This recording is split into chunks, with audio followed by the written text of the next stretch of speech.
Hello everybody, welcome to another special YouTube video. It is your boy Ahoy Lex here, your favorite tornado video content maker.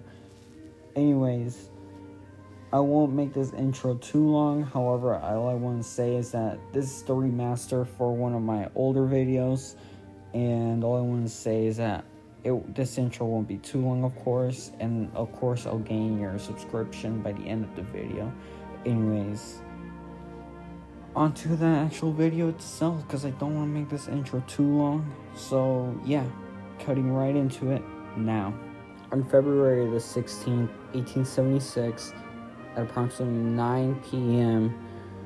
Australian time, a destructive tornado would develop on Queen's Beach at around that time and move to the north as it approached the town of Bowen in Queensland, Australia. The tornado was extremely brief, yet quite destructive, and it only lasted for approximately half a minute. The minute the tornado struck the land, it moved with a quite intense power. It moved across scrubland towards that town of Bowen. The first structure it would hit was leveled.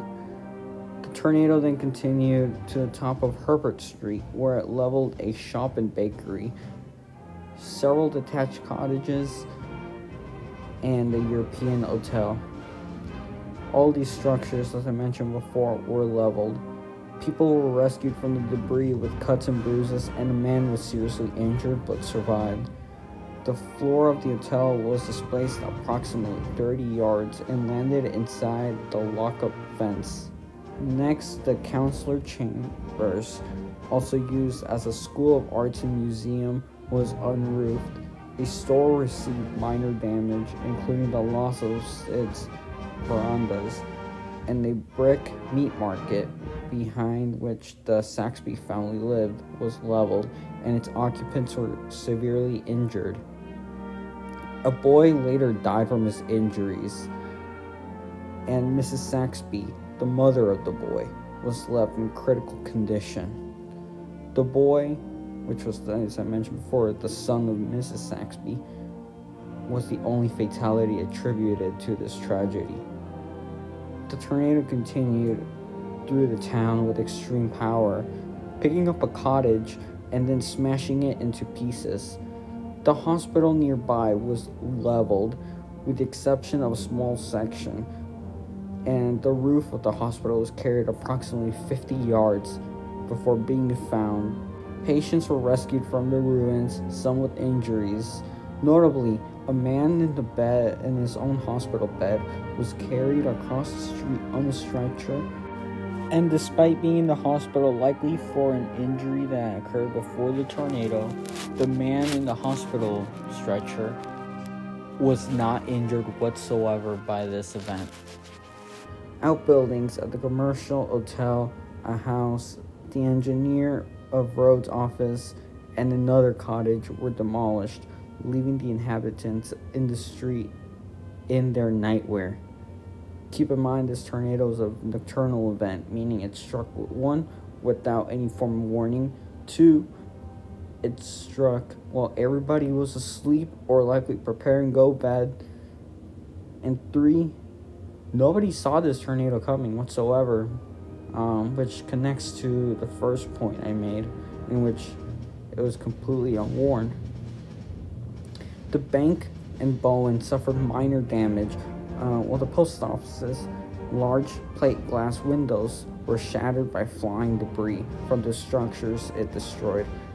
The mayor's large residence, described as a strong building, was ruined, with only some of the interior walls left standing, and valuable furniture was scattered for miles. An empty store nearby was also leveled. 3 other stores were damaged, which also lost their verandas. One side of a boarding school was blown out, and an old store with a family living at the rear was completely swept away, and the occupants sustained severe bruises and cuts. A cottage would lose its roof, and the adjacent cottage was partially unroofed with its chimney blown down. Another cottage was unroofed and its veranda was carried away. A large house was lifted off its foundation and moved 18 feet towards the sea. A boarding house was damaged and another cottage on the beach was completely wrecked. A veranda from the town was carried 4 miles and blown against the gate at Newstead, where it upset the gate, and a flying sheet of iron sliced a horse nearly in half. The tornado then moved across the bay in a southerly direction. Many people suffered cuts and wounds from falling debris. However, as I mentioned before, there were only one fatality, that being Mrs. Saxby's son. As mentioned before, this tornado was incredibly brief as it only lasted for a half minute. The tornado tracked for 3.1 miles, or for those who live outside of the US, that it's 5 kilometers.